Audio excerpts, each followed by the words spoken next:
99वां यज्ञ चल रहा था। उसी समय वामन भगवान ने उसके यज्ञ मंडप में प्रवेश कर लिया।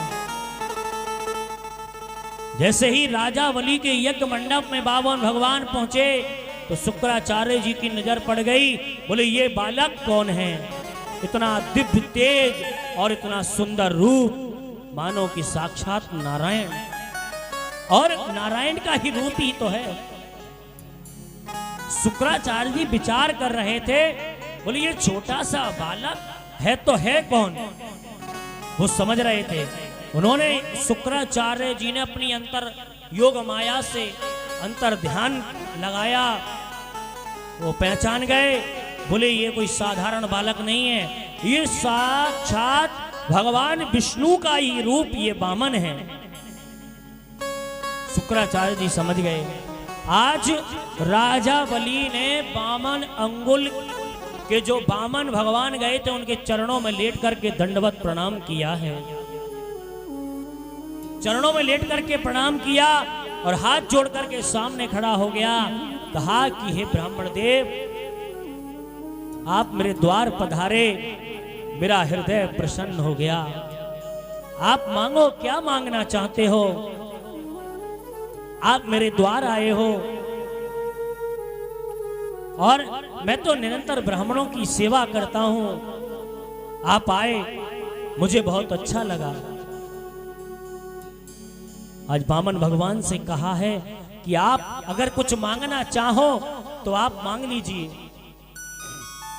और मेरे पास जो कुछ है सब ले हो, तुम्हारे पास कुछ नहीं बचने वाला। बार बार शुक्राचार्य जी रोक रहे हैं राजा बलि को। तो राजा बलि कहता है, गुरुदेव मेरे यहाँ कोई भी ब्राह्मण आया और मैं खाली नहीं भेज सकता। मैंने कह दिया है 3 पग भूमि के लिए, तो मुझे 3 पग भूमि का संकल्प कराना है। शुक्राचार्य जी ये कहना चाह रहे हैं कि अगर इन्होंने 1 पग नापा तो 1 लोक को नाप लेंगे, और 3 पग में तीनों लोगों की संपत्ति का हरण कर लेंगे, तुम्हारे पास कुछ नहीं बचेगा। तो राजा बलि कह रहा है कि गुरुदेव ये छोटा सा बालक और इसके 3 पग कितने बड़े होंगे। देखिए राजा बलि की मति को वामन भगवान ने हर लिया था। उस समय अपने गुरुदेव का वचन भी नहीं माना राजा बलि ने। शुक्राचार्य जी ने भी कह दिया, बोले जाओ। संकल्प कराने के लिए जब वो कमंडल उठाया तो जिस टोंटी में से जल निकल रहा था उस टोंटी की नोक में शुक्राचार्य जी बैठ गए जाकर के। ना जल निकलेगा ना संकल्प होगा।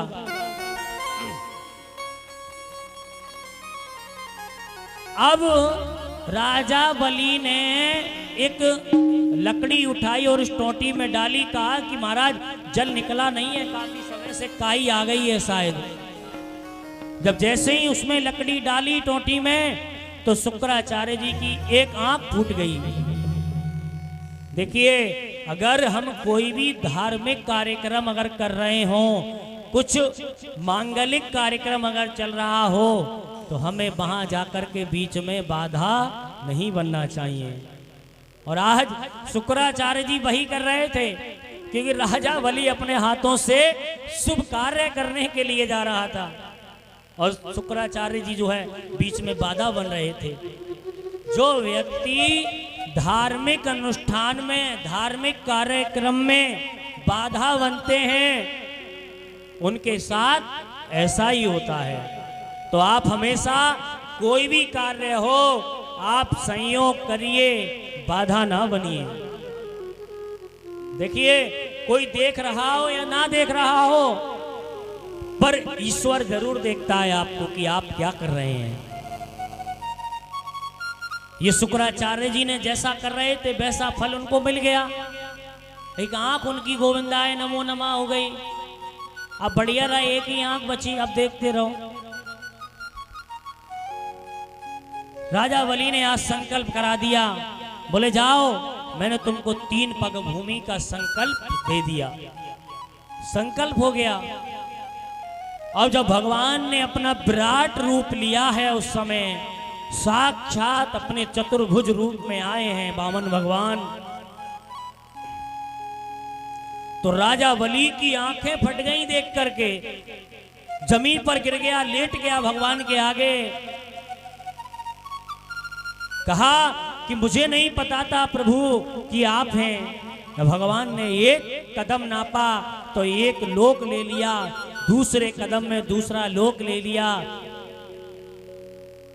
और जब तीसरा कदम रखने को आए तो कहा कि राजा बलि अब बताओ तीसरा कदम कहां रखूं अपना। तो राजा बलि झुक गया, बोले महाराज मैं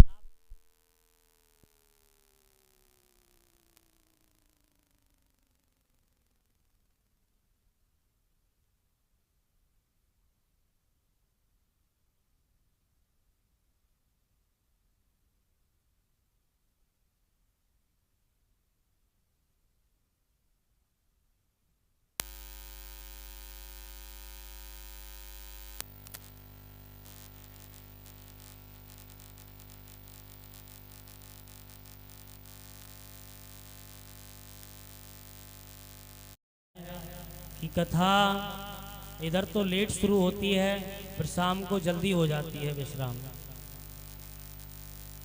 तो हमने कहा महाराज जी आप जैसा आदेश दें। तो महाराज जी ने कहा है कि आज